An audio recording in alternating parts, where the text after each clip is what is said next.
Hello, welcome to Tamil Mom by Bhanu. I am Bhanu.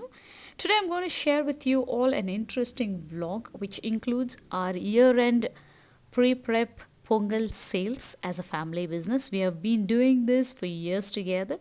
Here in Karnataka, Pongal is celebrated as Shankranti, where as Tambulam they give jaggery, sesame seeds, copra, groundnuts, and Bengal gram mixed together as small packets or small boxes, and they will give it out to relatives and friends and daughters of the house.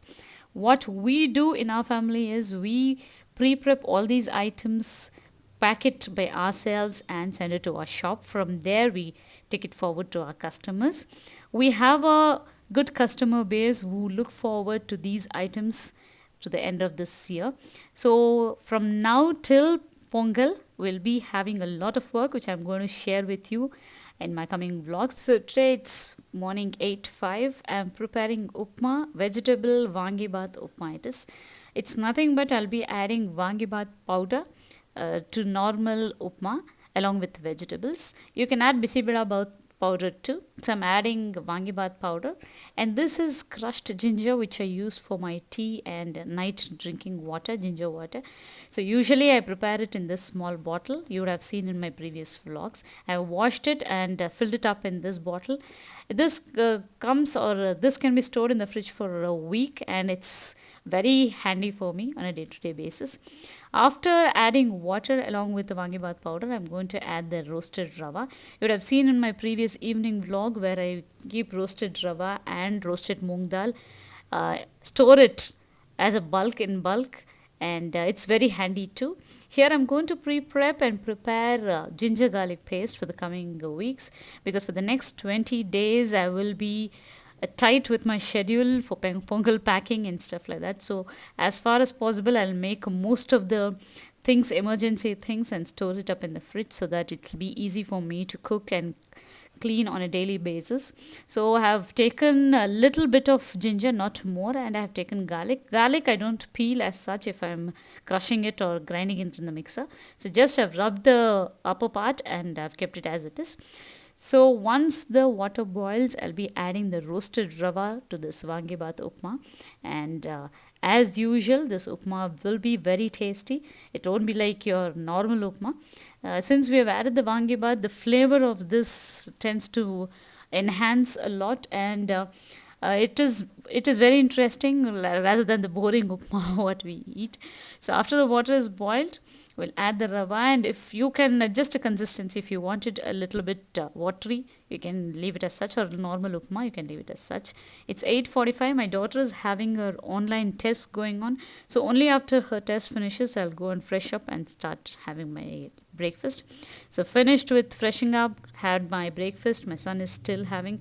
Today I'm going to prepare biryani for afternoon lunch. Here boiled milk is kept for boiling.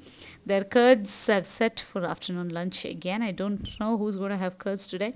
I have taken a little bit of hot water to wash this particular took in which we get non-veg. You would have seen in my previous vlogs, this is the took we take for getting non-veg. We don't buy it in the plastic cover.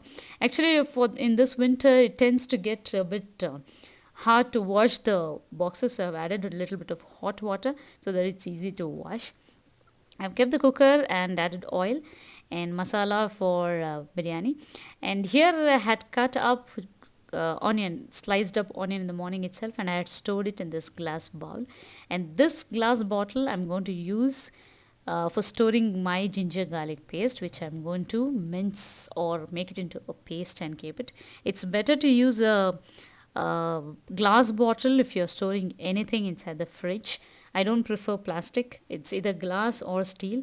So I'm done with the ginger garlic paste. I will be storing it in this for the next 20 days. It'll be useful.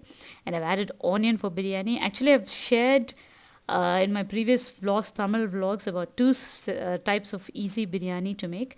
Those of you who haven't watched that vlog, I will link it in the description box below. So I've taken all the ginger garlic paste, put it in the bottle, and the leftover ginger garlic paste, which is there in the mixer, I will add a little bit of water, which is required for the biryani, and I will just shake it up and use the water. This ginger garlic paste I've stored and I've kept it as such. So I need 2 cups of water in which I've measured. 1 cup of water I've added inside this mixer, shaked it up, and I'll be using it for my biryani. In this way, I will be using the whole set, whatever is left out inside the mixer. I usually do this whenever I'm grinding anything.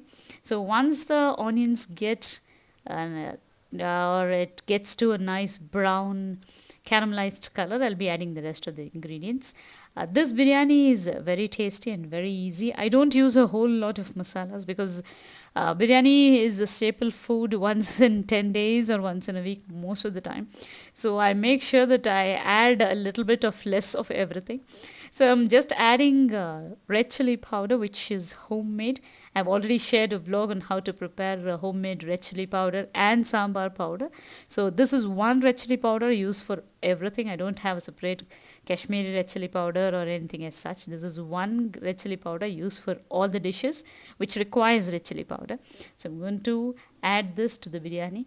It gives a nice color because I've added 3 types of red chilies. And to this I'll be adding the mixer from the water from the mixer, which is 1 cup, and the rest 1 cup I will measure it in that cup and pour it. This way I've used up all the ginger garlic paste without it going for a waste. So after this I will be closing the cooker and letting the mutton cook for 1 whistle, and only then at 12:30 or so I will set it for dum, because my husband comes at 1:30 on Fridays, so I will be keeping it for dum by 12:30. So I'll close the cooker and let the whistle come. After the whistle has come and the mutton is cooked, I'm adding the soaked basmati rice, draining all the water. As I told you, 1 hour before lunch, I do this so that the biryani is in dum and it's set properly. So it's 12:30. I'm finishing off this and rinsing the bowl. As far as possible, whatever I can, I rinse it as and when I go clean, do things in the kitchen. So biryani is done. I'm combing my hair, my daughter's hair. Actually, it's dry now. And this is the rose which was bloomed, which is from our garden actually. We're getting lots of roses in this season. I don't know, winter season, it's blooming. And now we came to the terrace to see our jaggery. This is the jaggery which is sun dried since morning 7:30, and once it's sun dried we put it inside the sieve. It's called a jallada. It's a big one. It's a mechanical one. It does its job by itself. And these two sisters are people who work for us throughout the year. And during Shankranti or during Pongal work, we join hands because for 20 days we don't get any employees or any workers for only 20 days. So we make sure we are there to supervise and help them and take the work on our shoulders too. So this is the machine in which the dust from the jaggery comes off, and we start packing by weighing it on a weighing machine. After this, the final stage is sealing the packets, which usually I do. This is one traditional method of sealing packets, which is completely vacuum sealed. These days we get a lot of pressing sealing machines, but we don't go for it. As far as our shop or our business is concerned, we go for the traditional old methods, and we don't compromise on quality or our working procedure. It's our standard operating procedure, I should say. That's the reason we have our own set of customer base till date through generations. So today's packing is done. Most of the items are yet to arrive, which I'll be showing you in my future vlogs. Today I'm going to make one more pre-prep, that's Szechuan sauce with garlic and badigi chilies, which is soaked in hot water. I will be grinding these 2 items along with vinegar, and I'll be storing this into a glass bottle inside the fridge. As far as this Szechuan sauce, as this masala is concerned, you can add a spoon of it to each and every dish you prepared, either sambar, poriyal, your non-veg dishes or anything as such. It will be really, really tasty and the flavor will be outstanding. Just try and see. And why I am preparing this now is most of the days if my kids require any snack, I'll either boil some vegetables along with wheat noodles or some sevia. boil it or steam it, and they will be adding this sauce along with it, and they'll have a wholesome snack altogether, so that I do not have to run up and down for all these small tasks. So I make sure something is there in the fridge all the time. It just takes 10 minutes, less than 10 minutes to prepare this. After this, I have a lot of work, a lot of dishes to be cleared and segregated in its place, but I'm going to do this only after dinner. So more and more Pongal vlogs or packing vlogs are coming up in future, so do stay tuned. And if you have liked this vlog, please do like, share, and post your valuable comments. And also do not forget to subscribe my channel and click on the bell icon next to it.